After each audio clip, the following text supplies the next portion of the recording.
Last summer, Manchester United spent big money building a brand new forward line, and I think it's fair to say that it worked. Mbeumo, Cunha and Sesko have all contributed massively in our pursuit for a spot in the top 5.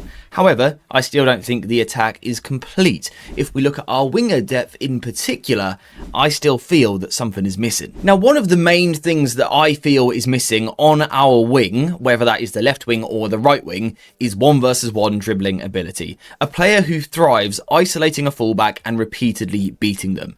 Matheus Cunha has improved at it in the second half of the season, but he still prefers to play in here in crowded areas. Mbeumo isn't a dribbler, and Amad would be our closest profile, but is simply out of form and not playing well enough to really deserve a spot in our starting 11. So this is something that Manchester United need to think about. The other thing that we need to think about with a winger, again, whether it's the left or the right, is someone who can create. Someone who can create chances. We've got a lot of forwards that are very focused on being the goal scorer. Benjamin Sesko is a goal scorer. Mbeumo is a goal scorer. Cunha is a goal scorer. Yes, they will all grab assists over the course of a season, but it's not their instinct. And what you want to do as often as possible as a manager is play players to their instinct. So I think United needs someone that is instinctively more creative. And of course, the output is important as well. If you are going to play for this football club, in the Premier League, in the Champions League, the FA Cup and the Carabao Cup, you need to be able to score goals, to create chances, to get assists. Ultimately, that is the currency which we talk about with forwards. Can you produce in the big moments? Now today we are going to do something very similar to what we did with our Casemiro replacement video just a few days ago. We are going to talk about a premium option, we're going to talk about a Premier League proven player, and then a little bit of a cheaper outside shout. First of all, Barcola, or Barcola. I'm still not entirely sure how you say his name, but he is a world-class footballer already. Currently plays for PSG. And you're immediately thinking, why on earth would you leave PSG? You've just won the Champions League, you might win it again this season. Well, he doesn't really frequently get into the starting 11. The likes of Desiree Doué and Kvaratskhelia are ahead of him, and they're even being linked with Iliman Ndiaye this summer, so perhaps he might be looking for a move, and this is someone that Manchester United should be all over. First of all, he's versatile. He can play left wing or right wing, but for me, his best position is over here. And what I love about Barcola is his strength. He's got the ability to play close to players, and that is something that we really look for when we're signing a player from abroad. Some young wingers that play in these lesser leagues avoid contact. They like to avoid contact, and then when they come to the Premier League, it's like a deer in headlights. Suddenly they are playing against these big, physical, strong defenders that really play touch tight with you. Barcola, though, playing in the French league, is already used to that, and he's very strong. He's tall as well. He's well over 6 foot tall, but really, really strong. Rides contact very well. Couple of clips on screen now. Barcola showing his strength to keep the ball away from the opposition. But he isn't just about his physical traits. He's got so much more to his game than just that. He's a very technical player, and a player who understands the rhythm of a game quite well. Sometimes when we see these strong and also quick young wingers, they just want to play at 100 miles an hour and absolutely blitz everybody, and we'll see someone a little bit like that towards the end of the video. But that isn't Barcola. This is why he's the premium option, because he has a greater understanding of rhythm, knowing the need to slow down before then speeding up. That's where Barcola really gets his separation away from a defender. It's not about running at 100 miles an hour. It's about getting yourself into a 1v1. And this 1v1 is exactly that. It's player versus player, man versus man. Can you beat this individual in front of you? And sometimes we look for skill. Sometimes we look for acceleration and a change of pace, things like that.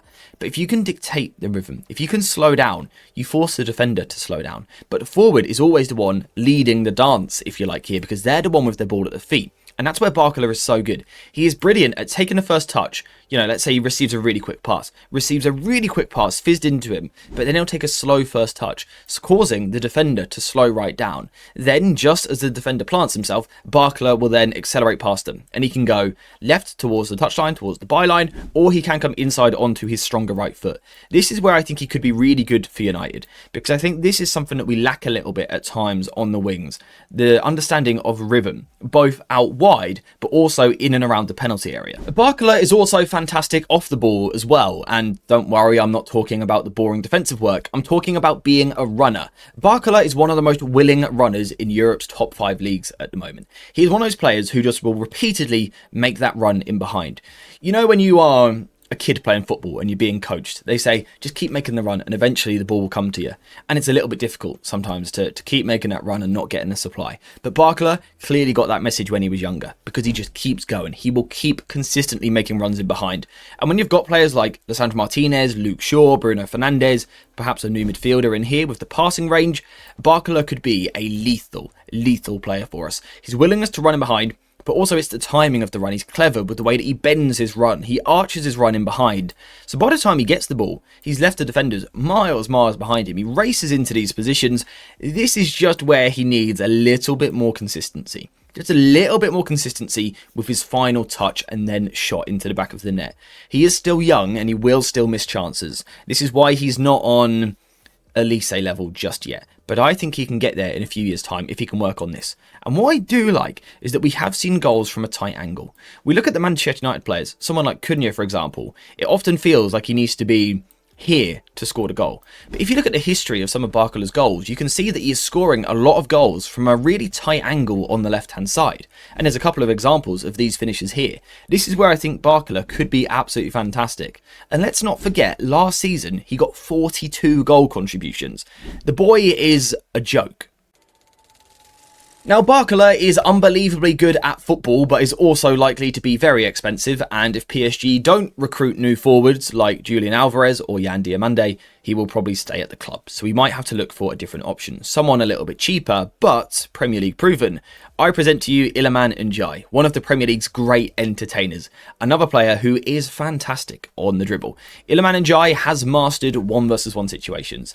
The speed with which he touches and controls the ball is an absolute joke. We did a video on this on the second channel, AJ Talks Tactics. I will leave a link in the description down below. Make sure to go and check out that channel because we will be covering the World Cup in depth, but also we look at random players and great performances that they produce. In the case of Ndiaye, most of the play is going to be about his dribbling. Now, what I do like is that he's so good 1v1 that he can play anywhere. When you've got a player who can control the ball from any angle, control the ball with both feet, got lightning fast feet and can go left or right, it does mean that he can play left wing, he can play in a 10, or he can play right wing. That versatility is something that I love. I love wingers that can play across the front line, and that is Ndiaye. Once he's 1v1, he's electric though. The speed with which he plays against the opposition is fantastic, but also the strength as well, holding off opposition defenders. And this is the benefit of being Premier League proven. There's no concern of, can he deal with Premier League fullbacks? The answer is yes. We've watched him do it all of this season, all of last season, and before that as well. He's a top dribbler, really manipulative with the way that he carries the ball. He'll drive at a defender, he'll isolate them. And again, what he's doing is waiting for the defender to react. And Ndiaye is almost quite a patient dribbler, I would say, when he picks the ball up. So he's got this direct intent. He wants to play forward, but he's not in a rush. He doesn't sort of come across as erratic. He always comes across as in control, very much in the flow of what he's doing. It's played at his pace. And that's important because he isn't as quick as some of the wingers on the market right now, but he doesn't have to be because his intelligence is there. So often what he will do is look to drive at a defender, drive straight at them, forcing them to commit. The second that defender does commit, they throw their weight off balance. The second they plant their foot or go in for a tackle or commit one side, that's when Ndiaye is going to switch up. He's got the agility, but also the skill moves to get himself out of any situation, and that's how he beats these defenders so regularly. Now, the other thing you get with a player like this is tactical gravity, because you cannot play 1v1 as a defender against Ndiaye, because he's too good. Consistently, he will beat you in the dribble. He will make you look an absolute muppet. So what it often takes is multiple players to defend against you. And I think this is where, against low blocks, Ndiaye is someone that could be really useful for us. Because we know teams, they love to get lots of players behind the ball, don't they? They want to be compact, lots of numbers behind the ball. What you need is to draw those players out. And the presence of Ndiaye sort of causes that, because teams are so scared of him. They know he's so good that often one, if not two, maybe even three defenders will sort of go across to try and deal with him. This is when you open up space for someone else to arrive into. Is that your fullback from deep? Is that your centre forward going over there? One of your central midfielders? It doesn't matter who it is. Ndiaye has that impact. And it could be a similar impact, just on a lower level, to Jeremy Doku at Manchester City. He draws the attention of the defenders, and then Nico O'Reilly is the one that arrives into the space. Ndiaye could have a similar impact on those around him.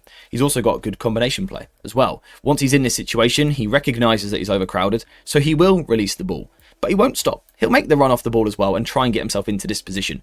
The only thing that I really want to see more of from Ndiaye is the big moments. I think his all-round play over 90 minutes is fantastic, but for him to be a winger that is going to play Champions League football, he simply has to produce more moments, more assists, more goals. Now, perhaps he gets that if he moves to a bigger club, more opportunities to produce those moments. I'm not sure at this moment in time. It's difficult to figure out how that would scale up at a better team. For Ndiaye, I love him. I think he's fantastic. Does he quite have, though, that game-breaking quality? Let me know what you think in the comments.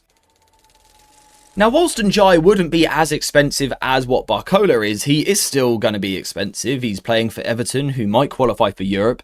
He's a Premier League player. That immediately inflates the price. And United did spend a lot of money on the forwards last summer. So perhaps you want to go one cheaper. You want to go to a league like the Bundesliga and take El Mala on the left wing.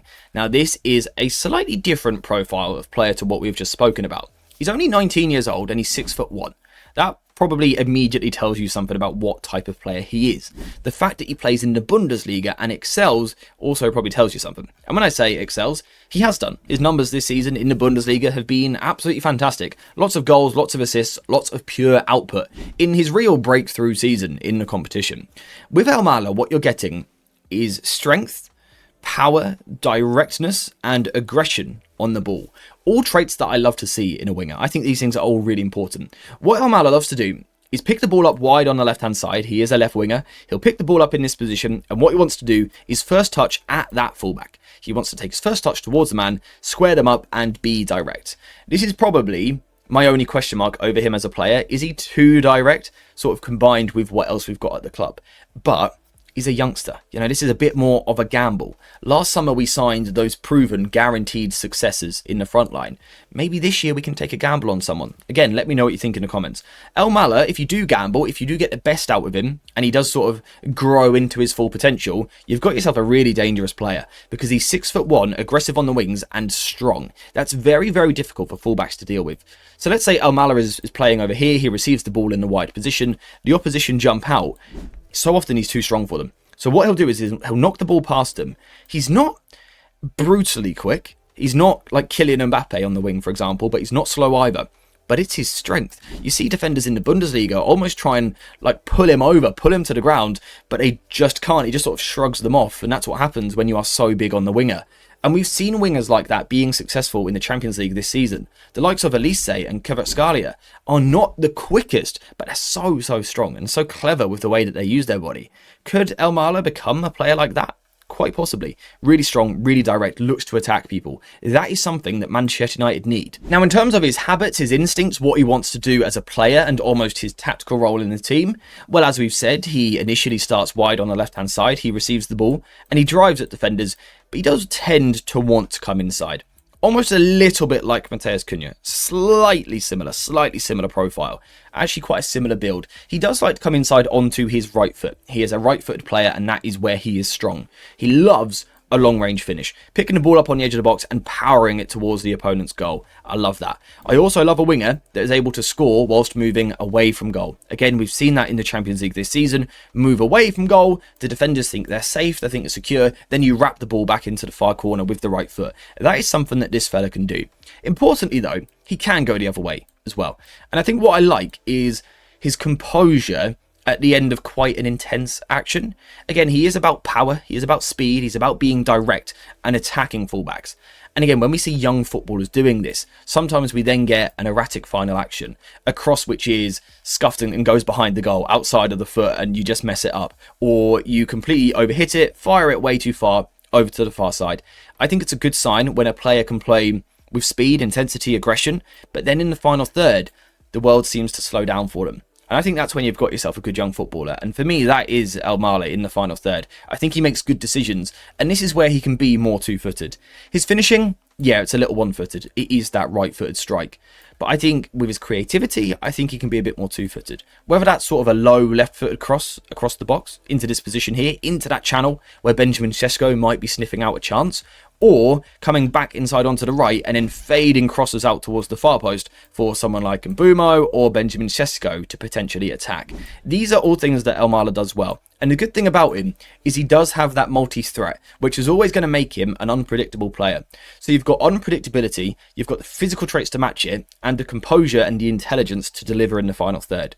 Of course, he's much younger than the other guys, nowhere near as proven. This one is more of a gamble, but it might be a gamble worth taking if we can get him for the right price, because he has multi-threat. Like I said, he can come inside and he can cross towards the back post, or he can drive at a yard further and then look to shoot a goal, or he can go down the outside with a bit of trickery, a bit of strength to get to the byline. I think this is a really exciting young talent that needs to be watched more. Now, obviously today, the three players that we have looked at have all been left wingers, but I don't necessarily think it has to be a left winger that we sign this summer.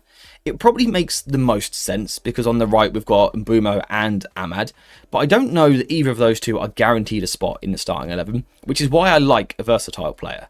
I probably would prioritise the left wing, but all of these guys can probably play on the right as well, and I quite like that, the depth, the ability to change. Because Matheus Cunha, just because he isn't a touchline winger, shouldn't automatically be removed from the starting 11. He's probably been our best forward, I would say, over the course of the season. Certainly the second half of the season, he's been our strongest player in the front line. So it'd be wrong to remove him completely. A winger that can sometimes play right with Cunha left would be perfect, but then in other games, when we need a touchline dribbler on the left wing, Cunha can come out of the team or maybe go up front. I think all three of these players are really nice options. Of course, they're very different price ranges, different levels of how established they are in the game. You know, Barcola for me is on the cusp of becoming one of Europe's top players. He's still that youngster with potential at the moment, and there's a lot of potential there. I think he can make that jump in, what, 2.5, 3 seasons. I think we can see him being one of the top Champions League players that makes a difference in the biggest games, in the biggest competitions. That can be Barcola. Iliman Ndiaye, I'm a little bit unsure as to whether he will hit those heights. It's whether or not he has that game-breaking quality. I'm just a little bit uncertain. And then Elmala, of course, is much younger, so is a little less proven. So it is more of a gamble in terms of a transfer. So I would like to hear from you guys. What do you think is the best option for us to go for? Is it the premium player who will be very expensive and reduce funds in the rest of the team? Is it the Premier League proven player, or is it the youngster who's a bit of a gamble? Let me know what you think in the comments down below, and also let me know some other left wingers that you would like United to target this summer. But apart from that, we are now finished for today's video. So thank you guys very much for watching this one. I hope you have enjoyed it, and as always, I'll see you in the next one.